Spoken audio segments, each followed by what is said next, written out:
Assalamualaikum warahmatullahi wabarakatuh. Pertemanan adalah salah satu kebutuhan manusia yang penting. Melalui pertemanan, kita bisa saling berbagi, saling mendukung, dan saling menguatkan. Pertemanan yang baik bisa memberikan banyak manfaat bagi kita, baik secara psikologis maupun sosial dan spiritual. Islam memandang pertemanan sebagai sesuatu yang positif. Islam mengajarkan kita untuk menjalin pertemanan yang baik dengan sesama manusia. Rasulullah SAW bersabda, "Sebaik-baik teman duduk adalah yang jika engkau melihatnya mengingatkanmu kepada Allah. Dan jika engkau berbicara dengannya, ia menambah ilmu pengetahuanmu. Dan jika engkau meninggalkannya, ia menjaga harta dan kehormatanmu." Hadis riwayat Tirmizi. Pertemanan yang berakhlak mulia adalah pertemanan yang didasarkan pada nilai-nilai Islam. Nilai-nilai Islam yang dapat diterapkan dalam pertemanan antara lain. 1. Kejujuran. Kejujuran adalah kunci utama untuk membangun hubungan yang baik. Dalam pertemanan, penting untuk saling jujur dan terbuka satu sama lain. Hal ini akan memudahkan kita untuk saling memahami dan saling mendukung. Kejujuran dalam pertemanan dapat diwujudkan dalam berbagai hal. Misalnya, berkata yang sebenarnya, baik itu yang menyenangkan maupun yang tidak menyenangkan. Yang kedua, tidak berbohong ataupun menipu teman. Dan yang ketiga, menjaga rahasia teman. Seperti misalnya ada seorang teman yang sedang mengalami masalah. Ia merasa sedih dan ingin bercerita kepadanya. Jika temannya jujur, ia akan mendengarkan cerita teman tersebut dengan sabar dan memberikan dukungan. Namun, jika temannya berbohong, teman yang sedang mengalami masalah tersebut akan merasa kecewa dan tidak percaya lagi pada temannya. Selain itu, kejujuran juga penting untuk menjaga hubungan pertemanan agar tetap harmonis. Jika kita tidak jujur kepada teman kita akan merasa dikhianati dan kepercayaannya akan berkurang. Hal ini dapat menyebabkan pertengkaran dan bahkan perpisahan. Selanjutnya ada tanggung jawab. Tanggung jawab adalah salah satu sifat mulia yang harus dimiliki oleh seorang mukmin. Dalam pertemanan, penting untuk saling bertanggung jawab satu sama lain. Hal ini akan menumbuhkan rasa saling percaya dan saling menghormati. Tanggung jawab dalam pertemanan dapat diwujudkan dalam berbagai hal. Misalnya, 1. Memenuhi janji yang telah dibuat. 2. Membantu teman ketika membutuhkan bantuan. 3. Tidak merugikan teman. Contohnya seperti ada seseorang teman yang berjanji untuk membantu teman yang sedang kesulitan. Jika teman bertanggung jawab, ia akan menepati janjinya dan membantu temannya. Namun, jika temannya tidak bertanggung jawab, ia akan mengecewakan temannya.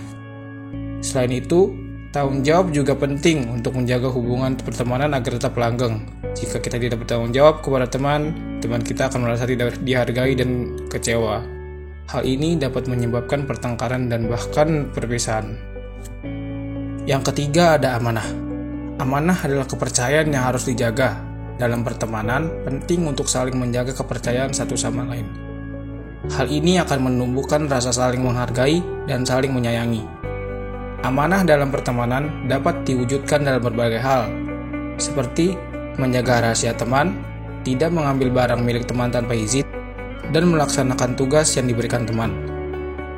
Misalnya, ada seorang teman yang meminjamkan barang kepada temannya. Jika temannya amanah, ia akan mengembalikan barang tersebut dengan baik.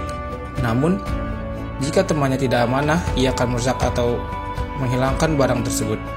Selain itu, amanah juga penting untuk menjaga hubungan pertemanan agar tetap harmonis. Jika kita tidak amanah kepada teman kita akan merasa dikhianati dan kepercayaannya akan berkurang. Hal ini dapat menyebabkan pertengkaran dan bahkan perpisahan. Fenomena masyarakat dalam perspektif dakwah. Dalam konteks masyarakat, pertemanan yang tidak didasarkan pada nilai-nilai Islam dapat berdampak negatif. Misalnya, pertemanan yang mengarah pada pergaulan bebas, narkoba, dan kriminalitas. Dakwah melalui komunikasi Islam dapat menjadi salah satu solusi untuk mengatasi fenomena tersebut. Dakwah melalui komunikasi Islam dapat dilakukan dengan berbagai cara. Misalnya, ceritakan kisah-kisah tentang pentingnya kejujuran dan keterbukaan dalam pertemanan. Kisah-kisah tentang pentingnya kejujuran dan keterbukaan dalam pertemanan dapat menjadi contoh yang baik untuk mengajak teman-teman kita untuk menyerapkan nilai-nilai tersebut dalam pertemanan. Misalnya, kita bisa menceritakan kisah tentang seorang yang berbohong kepada temannya yang sedang mengalami masalah, mengakibatkan teman yang sedang mengalami masalah tersebut merasa kecewa dan tidak percaya lagi kepada temannya. Lalu ada memberikan contoh yang baik dalam pertemanan. Contoh yang baik adalah cara yang paling efektif untuk mengajak orang lain untuk mengikuti kita. Jika kita ingin teman-teman kita menerapkan nilai-nilai Islam dalam pertemanan, maka kita harus menjadi contoh yang baik dalam pertemanan. Misalnya, kita harus selalu jujur dan bertanggung jawab dalam pertemanan. Kita juga harus menjaga rahasia teman dan tidak mengambil barang milik teman tanpa izin. Lalu memberikan motivasi kepada teman-teman kita untuk menerapkan nilai-nilai Islam dalam pertemanan. Motivasi dapat menjadi pendorong bagi teman-teman kita untuk menerapkan nilai-nilai Islam dalam pertemanan. Kita juga bisa memberikan motivasi dengan menceritakan manfaat dari penerapan nilai-nilai Islam dalam pertemanan. Seperti misalnya, kita bisa menceritakan bahwa pertemanan yang didasarkan pada nilai-nilai Islam akan lebih harmonis dan langgeng. Demikianlah dakwah singkat tentang dakwah melalui komunikasi Islam untuk membangun pertemanan yang berakhlak mulia. Marilah kita bersama-sama membangun pertemanan yang berakhlak mulia, sesuai dengan ajaran Islam. Dengan pertemanan yang berakhlak mulia, kita dapat saling berbagi, saling mendukung, dan saling menguatkan. Kita juga dapat menjadi contoh yang baik bagi masyarakat. Semoga Allah Subhanahu wa Ta'ala senantiasa memberikan bimbingan dan hidayahnya kepada kita semua. Amin amin ya rabbal alamin. Wassalamualaikum warahmatullahi wabarakatuh.